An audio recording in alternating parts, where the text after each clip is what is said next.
अस्सलाम वालेकुम प्यारे बच्चों, मेरा नाम डॉक्टर अमीन साजिद है और हमारा आज का जो सब्जेक्ट है वो बायोलॉजी है। आज हम जो टॉपिक डिस्कस करने जा रहे हैं वो है बाइनोमियल नोमेनक्लेचर। बाइनोमियल नोमेनक्लेचर जानदार अशिया को, लिविंग ऑर्गेनिज्म को साइंटिफिक नाम देने का मेथड है।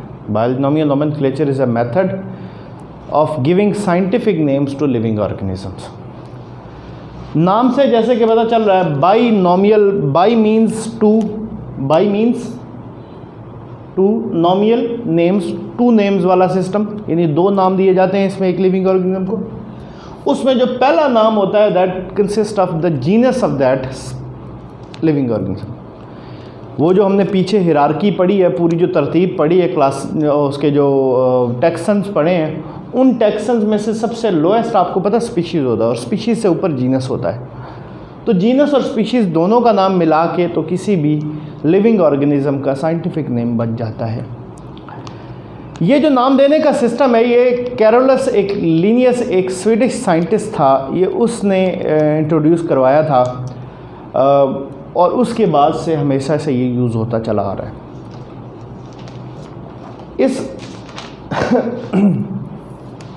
ये नाम देने के लिए कुछ रूल्स हैं जिनको कंसिडर करना जो है वो इम्पोर्टेंस, मतलब जिन रूल्स को मद्देनज़र रखते हुए ये नाम दिए जाते हैं। सबसे पहला ये है कि जब ये नाम प्रिंट किए जाते हैं,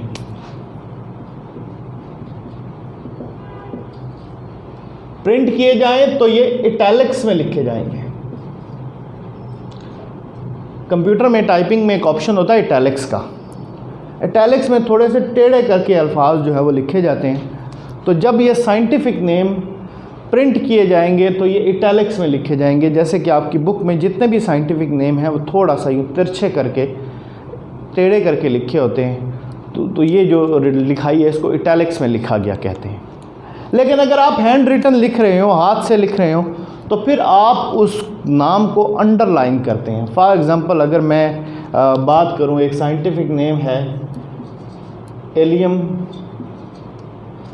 सीपा, ये प्याज का साइंटिफिक नेम है। तो अगर मैं इसको लिखूंगा तो मैं इसको अंडरलाइन करूंगा ताकि ये पता चले कि ये साइंटिफिक नेम लिखा हुआ है। दूसरी जो चीज़ है इसमें यह है कि जब भी हम साइंटिफिक नेम लिखते हैं तो जो पहला नाम का हिस्सा है, यानी जो जीनस है, उसका पहला लेटर जो है वो कैपिटल होता है। फर्स्ट लेटर ए जो है ये कैपिटल होगा, बाकी नाम स्मॉल लेटर्स में होगा जीनस का भी, और उसके बाद स्पेस, और स्पेस के बाद जो हम स्पीशी का नाम लिखेंगे वो सारा का सारा स्मॉल लेटर्स में होगा, उसमें कैपिटल कोई वर्ड नहीं होगा। तीसरा जो रूल है इसका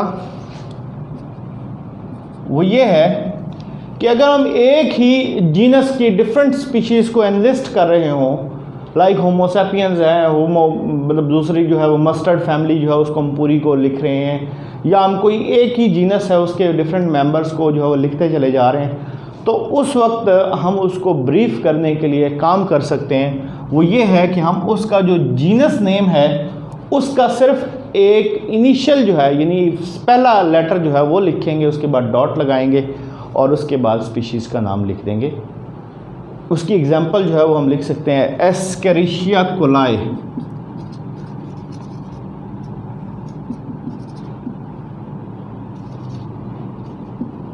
ये एक बैक्टीरिया है,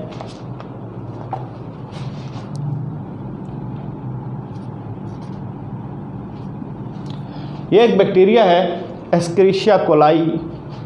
लेकिन इसको जब हम अगर मुख्तसर करके लिखना चाहें तो हम ई कोलाई का वर्ड जो है वो यूज़ करते हैं, ई कोलाई, ये इसका शॉर्ट फॉर्म में नाम हो जाए। तो ये चंद एक रूल्स हैं जो पूरी दुनिया में जो है वो ऑब्ज़र्व किए जाते हैं और पूरी दुनिया में फॉलो किए जाते हैं साइंटिफिक नेमिंग के हवाले से। Now the topic is significance of this binomial nomenclature. अजीज़ बच्चों, सिग्निफिकेंस को समझने के लिए कि साइंटिस्ट ने ये बाइनोमियल नोमेनक्लेचर का सिस्टम क्यों इंट्रोड्यूस करवाया, उसके लिए एक मिसाल लेते हैं। ऑनियन, प्याज, इसको अगर हम सिर्फ पाकिस्तान में इसको देखना शुरू करें तो इसको वसल भी कहते हैं, इसको गंडा भी कहते हैं, इसको बसल भी कहते हैं, इसको प्याज भी कहते हैं, और शायद पाकिस्तान में ही इसके को 5-7 और नाम भी होंगे मुख्तलिफ़ ज़मानों में, मुख्तलिफ़ इलाक़ों में। अब जब इतने सारे कॉमन नेम्स हैं पाकिस्तान के अंदर, तो पूरी दुनिया के अंदर इसके कितने नाम होंगे? अब साइंस का इल्म तो सबके लिए है ना, बायोलॉजी तो सबके लिए, पूरी दुनिया के लिए। तो बायोलॉजिस्ट तंजानिया में बैठा हुआ या कनाडा में बैठा हुआ एक बायोलॉजिस्ट जो है वो उसके साथ अगर पाकिस्तानी बायोलॉजिस्ट को बात करना चाहता है प्याज के मुतालिक, तो वो क्या कह के उसको बताएगा कि किस चीज़ के बारे में बात करनी है। तो इसलिए ये ज़रूरी था कि एक ऐसा नाम हो जो वर्ल्ड वाइड सिर्फ बायोलॉजिस्ट यूज़ करें, और वो एक स्पीशी जिसके लिए वो नाम दिया गया हो वर्ल्ड वाइड उसके लिए सेम वही नाम हो, कोई दूसरा नाम ना हो।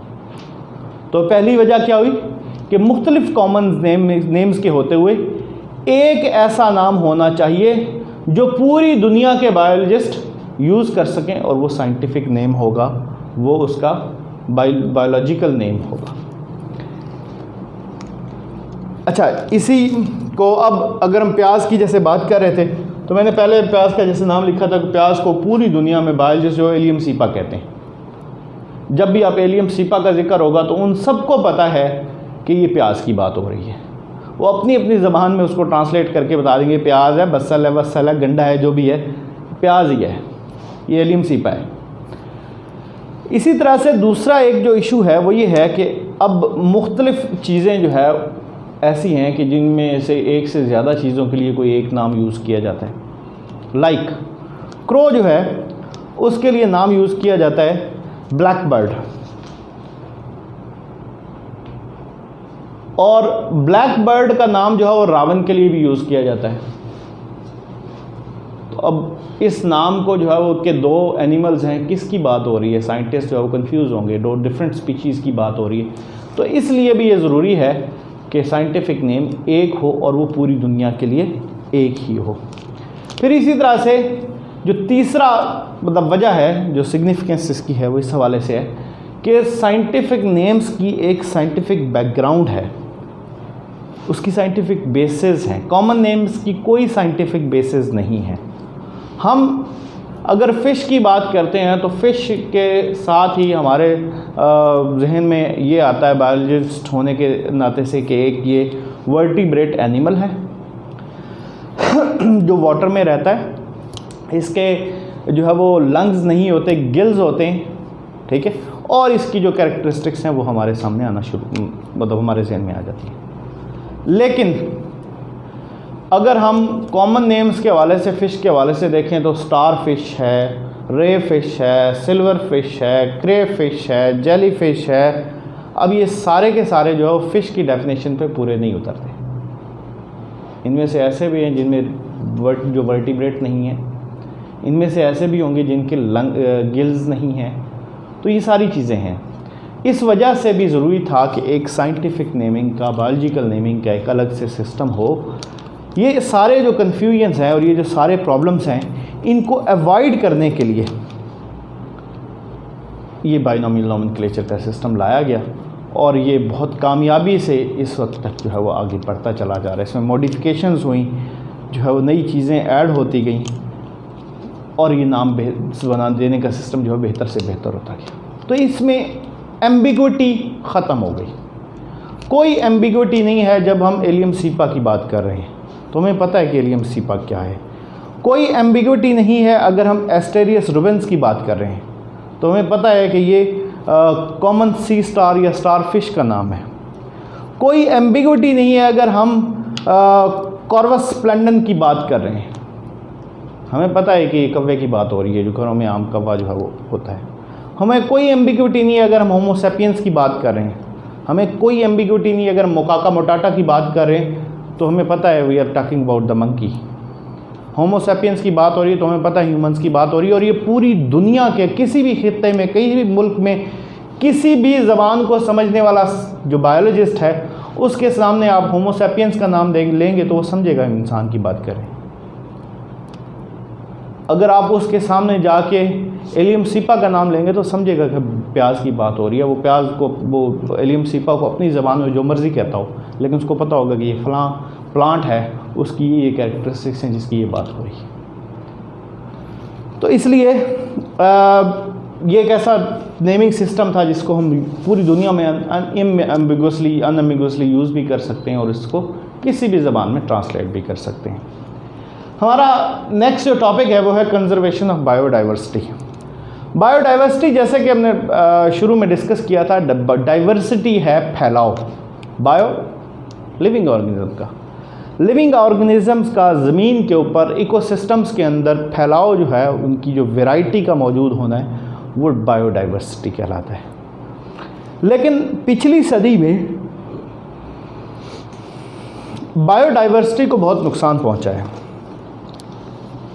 अब ये नुकसान क्यों पहुंचा है कि बहुत सारे ऐसे एनिमल्स और प्लांट्स थे जिनका जो जंगलात के इकोसिस्टम में थे, और जब इंसान ने जंगलात को, फॉरेस्ट को काटना और साफ़ करना शुरू किया अपने मकासद के लिए, तो उस वक्त ये जो शिकार करना शुरू किया, इनको मुख्तलिफ़ मकासद के लिए इस्तेमाल करना शुरू किया, तो इनकी तादाद जो है वो कम होती गई, और कम होते होते बहुत सारी स्पीशीज़ एक्सटिंक्ट हो गई। एक्सटिंक्ट से मुराद ये है कि ऐसी स्पीशीज़ जो अब किसी इकोसिस्टम में मौजूद ही ना हो, बिल्कुल सिरे से उसका एक भी मेंबर वहाँ पे मौजूद ना हो, तो हम कहते हैं कि एक्सटिंक्ट हो गई है स्पीशीज़। और ऐसी स्पीशीज़ जिसके मेंबर्स बहुत थोड़े रह जाएं, तादाद उनकी इतनी कम हो जाए कि ये डर हो कि अगर इसी रफ्तार से इनका शिकार या इनका इस्तेमाल जारी रहा तो ये बहुत जल्द एक्सटिंक्ट हो जाएंगे, ख़त्म हो जाएंगे, तो ऐसी स्पीशीज़ को एंडेंजर्ड स्पीशी कहा जाता है।